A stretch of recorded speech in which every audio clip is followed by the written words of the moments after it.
Ocio, everybody. I'm out here just enjoying a beautiful spring day. Out here hanging out with the animals, the pigs, the goats and the chickens and everybody. Wanted to give you all a little update on this wild mulberry tree. I've been observing it and talking with some people in some mulberry groups on Facebook. They know way more about them than me, but look at this. You see those long dangly ones, those are actually male flowers. And then those smaller ones with the what look like white hairs on them, those are female flowers. And I've noticed that most of my branches have male flowers at the very end of it, and then female flowers going all the way down, which is not normal according to the mulberry groups. But this tree is loaded with flowers. So she hopefully, Lord willing, will be producing a ton of berries, because every one of these with the little white danglies is going to be a mulberry. And again, 2-year-old tree planted by the birds. Not sure the exact variety, but some sort of black mulberry probably. Like this one's full-on female, no male to it, and just loaded with berries. And it's a good-looking tree. You can see the two big branches. These big branch here and this big branch here are actually mimosas that go way up there. But the mulberry is probably like a 12, 15 foot tall, and several 10-foot tall canes growing up on it. And all of this stuff down here that the chickens can get to, I'm going to be eventually getting rid of, and hopefully air layering and turning them into new trees. So all of these I'm going to probably plant down through here to build a mulberry wall right here to help shade these guys and provide them with extra feed. But it does look like it's going to be a very prolific tree. It's just looking really good right now. Every branch is loaded like this. I mean, you look at that, every branch. And if this is a wild variety, it'll probably only produce the one flush, but there are ever-bearing varieties out there, so you never know. Have to wait and see. There's a little male flower hiding down here. So I just have to watch these branches, as everybody in the mulberry group said to reproduce and propagate off of the female branches to produce more female trees, because you don't need the male flowers to produce berries, just to produce seed. But you can see this tree got capped at the top by Zoe. She got out one day and ate everything off of it, and this was the result. Is it shot out like 30 branches in every direction to try and survive, and survive it did. As you can see, all of these growing through the fence like that. I'm going to air layer every one of those, because all of these on this side are going to be pruned off, and I'm going to have to keep that clean until this trunk gets up here, and then I can let it branch out over that way. This is going to provide me with lots of mulberry trees to work from. So we'll see how it goes, but I'm hoping to grow it up as a taller tree and let it really produce for us. And like I said, this whole little wall right here, I'm going to try and work with it, have a really nice little mulberry fence going. Just wanted to show you that. I'm gonna ride over here to the food forest, and we'll look at a couple trees over there as well. This right here, the white Marseille fig that's been sheltered by the lemongrass that I have right here. I do plan to work this lemongrass down some, transplant some of it, move some of it. But this white Marseille has finally branched out really well, and I'm hoping for it to take off this year. Got 4 stalks, maybe 5 if I remember correctly. There's another one down there. And I'm going to probably take 2 of them off to try and root and set up elsewhere. And I want to probably cut that lemongrass down a good bit, but it's protected it because it grows up over it during the cold. But this little white Marseille fig, maybe we'll get 1 or 2 figs off of it this year. Looking good. Persimmons ain't awake. Starfruit's not doing nothing. The elderberries, which we have, this is a bird planted one here, but we have elderberries popped up all over, and they're doing really well with their new flushes. I've got to come through and prune all the dead off of them, because for some reason last year, I don't know if it was the heat or cold from the year before, but we have a bunch of dead limb tips and stuff that need cleaned off. Trying to shield from the wind. I'm not using my other rig right now because this is just an impromptu video. I just felt like coming out and looking at my trees, so I figured I'd bring y'all along. This is our pineapple pear. I don't know if we'll actually get any pears off of it, but we've got some blooms on it.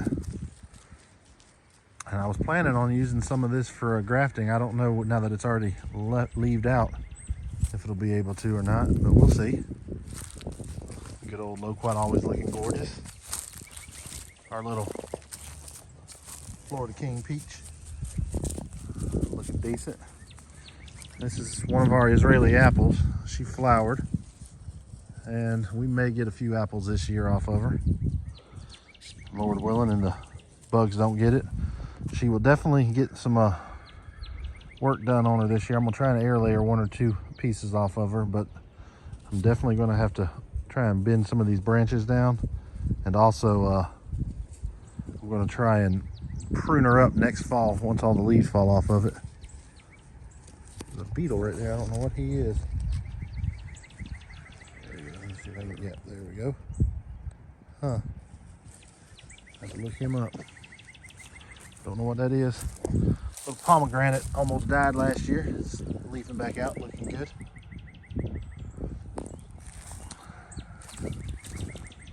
Pawpaw. She's starting to wake up. Don't think we'll get any fruit this year because my other ones don't look like they're flowering yet. Mayhaw, I still have yet to ever get a flower on it, so I don't know. I was thinking of taking this branch right here and air layering that to make another mayhaw tree and moving it just to see if anything happens, but I'm gonna have to look into mayhaws, figure out what to do to get them to fruit. And we got our citrus that I hide in all this mess. It just needs a lot of cleaning up. The cold burned her, but they're shooting up new growth now, so we'll see. Some of these were started from seed and some of them weren't, but we're definitely getting new growth on all the citrus out here. So it looks like it's about time to take off for them. Hopefully we'll get some really strong growth this year, and we don't have any crazy freezes next year that stunt them down. There's another one. Lost almost all its leaves. Very delicate down here, but shooting up new ones. Now this little guy, I think this is a tangerine, but I'm not sure. If it was a little bigger, I'd try to air layer one off of it just to have a backup, but she ain't big enough yet. But I'm gonna clean a lot of this scrub oak stuff from around it. I've got the blueberries masking her on this side. And I just want to keep the mimosas and the blueberries. I don't want really anything else over here. So I'll probably clean a lot of this up to give her some room. Maybe mulch her and fertilize her a little better. I had a jackfruit down here, and it was doing good, but I don't think she's gonna bounce back this time. Comes back every year from the root, but kind of hoping to keep it from dying back this year. But who knows? Ain't no telling. Got the wild blueberries. It's weird. They go with the sunlight. They start flowering over here, and it takes them about a month to get over to here. So they haven't even fully leafed out over here yet. Just starting to leaf out right here. And then over here, we're getting flowers. And then over here, they're already fully leafed out, looking good. It's just strange how these work, but I got to get in here and really thin out a bunch of these oaks. I want to keep a couple so that we can extend out this overstory a little more, but I don't want it to thicken up to a full-fledged woods yet. We got that rootstock pear. growing like a weed. Like I said, it put on all this growth last year, and she's at least 10, 12 feet tall.